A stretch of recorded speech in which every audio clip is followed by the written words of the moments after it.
Something interesting is going on. I think both Xbox console warriors and PlayStation console warriors are angry at Xbox. It's weird, and I'll show you what I mean. Colin Moriarty made this video called Icarus. I did a 1 hour response on the video, but here's the one of the most shocking parts. Towards the end of the video, in the last 2 minutes, Colin Moriarty starts talking to the Xbox fans, telling them that they were wrong about Activision and exclusivity. But what was interesting were the images depicting all these console warrior memes that was being shoved into this video. It was very strange to me because he starts going with copium and all kinds of weird stuff that you would see on Twitter. I mean, the video devolved from something that you would consider maybe a well thought out piece into console junk nonsense war. So fast, I had to basically log off. I was like, man, I am not going to sit here for this pedantic nonsense. That's when it hit me that it seems like a lot of these folk are upset because, number one, in the case of the Xbox fan, they're mad that Xbox had the opportunity to go ahead and stifle PlayStation by holding games exclusive from PlayStation. This was what they were thinking anyways, and refused to do it. The PlayStation fans are mad at Xbox because they also had games that they could hold away from PlayStation and refused to do it, thereby changing the whole game and then moving their games and becoming multi-plat more than ever. It really does upset PlayStation fans, as well as I've seen it, upset the console warriors on the Xbox side. They're both upset about the exact same thing. The difference is just the perception of what's going on. So now that Xbox has basically offended both parties, we're starting to see even some of those that would basically position themselves as, oh, those who talk about the industry from an objective piece look like pedantic fanboys, right? Then the Xbox guys are complaining that Forza Horizon is getting a boost on the PlayStation 5 Pro, and then, you probably need to see some things that would make it seem like they're not prioritizing Xbox more than anybody else. And I saw Doug Dark and I listened to him make this particular claim that Xbox should have given PlayStation the Series S version of Forza Horizon 5. Doc, there's a reason I'm making this video. You are now a PC gamer. I don't care what anybody is saying.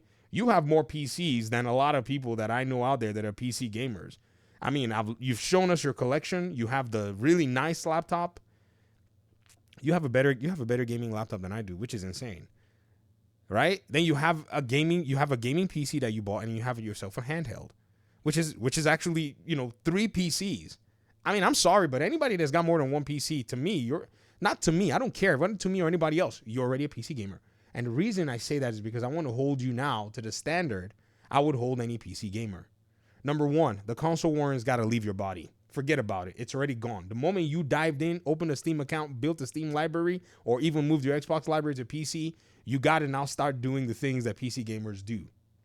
As much as everybody may be upset and angry, right?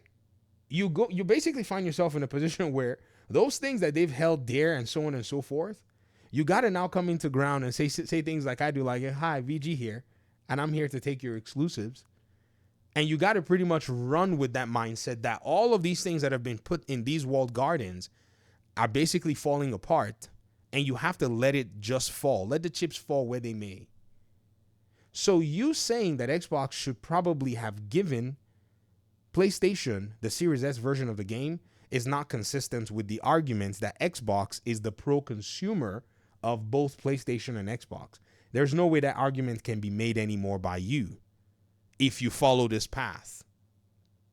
Because Xbox is leveraging the existing technology on PlayStation that's available to them, just as they leveraged the existing technology that was available to them when they were making the PC version of Forza for you. Do you remember, Doc, when you were playing Forza Horizon 4 and your, PC was having some challenges and we were trying to basically see if we could diagnose it? You were playing that game at the best potential quality that your PC could run it. And Xbox made that a possibility. Why should it be different for the PlayStation fanboys or PlayStation players who want to play Forza and bought a PS5 Pro? I mean, when you got your PC and you fired the game up, Your PC pumped out every single frame and possible resolution that it could for the game to give you that experience, right? The PlayStation 5 Pro owner, when they fire up the game, then their PlayStation 5 Pro should be able to pump out all 3 FPS extra that they're going to get. And the 30%, the 30 FPS ray tracing and such. Unless, of course, we can definitively say, and I have to be fair to Doc as well, that the PS5 Pro is equal to the Series X, and Microsoft is purposefully withholding that capability from Xbox players who have the device that can actually do the same thing. But we don't know that. We're not aware of that. We don't know if Xbox Series X has, PSSR. And so with that in mind, we got to go back and think about it this way. When Forza Horizon launched 4, and I'm not talking about 5 in this particular situation, it's a whole different case, right? When Forza Horizon 4 launched, the RTX 2080 was the best graphics card on the market, right? And at the time, it rendered to the best of its ability the game, and I'm sure it was better than the Xbox One and even the Xbox One X versions. Because Microsoft went ahead and leveraged the hardware that was actually available to them. Playground Games did that. And so if they're going to go with the narrative that they want to bring quality games to PlayStation, then they have to basically go ahead and ensure that their game is a quality deployment on that platform. Consistency is key when it comes to these particular conversations. There is no way that we can allow for console warring to come in and corrupt the things that are already happening in this particular moment.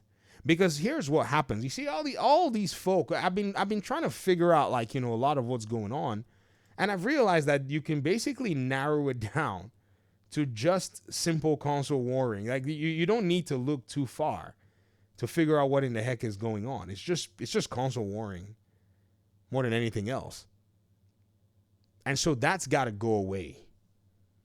Once that goes away, we can start seeing things for exactly what it is that they are. I'm not going to expect to fire up Forza Horizon 5 on an RTX 4090 and then the game is going to be playing at 1080 and not leveraging the hardware that's here.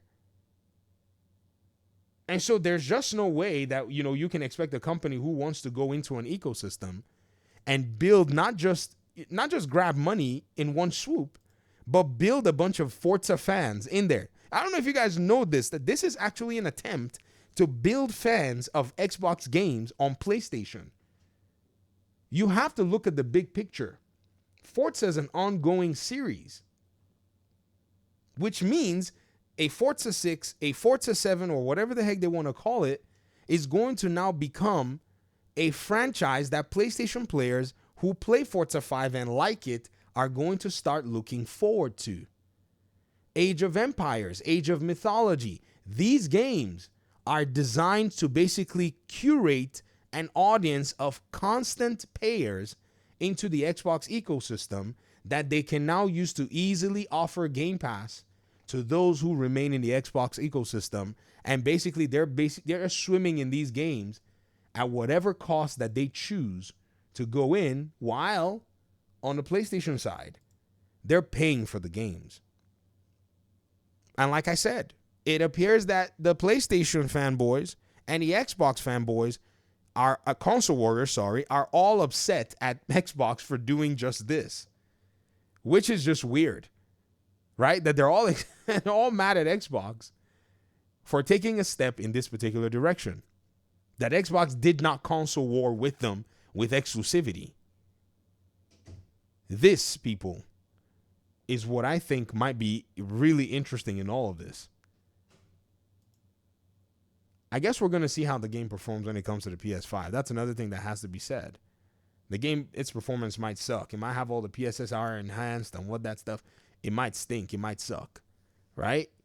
But if people who bought the PS5 Pro are already the whales, the heavy spenders, the enthusiasts, well, they might want to see what an enhanced racing game looks like on their console, right? So for marketing and marketing's sake, let's see what the extra 3 FPS and extra ray tracing is going to do for their, for their tummies. And if they're going to see it, they might as well give Xbox the money for it. It's a simple equation. Talk to me in the comment section. Thanks so much for watching the video. Hopefully we'll talk pretty soon in another one. Peace out.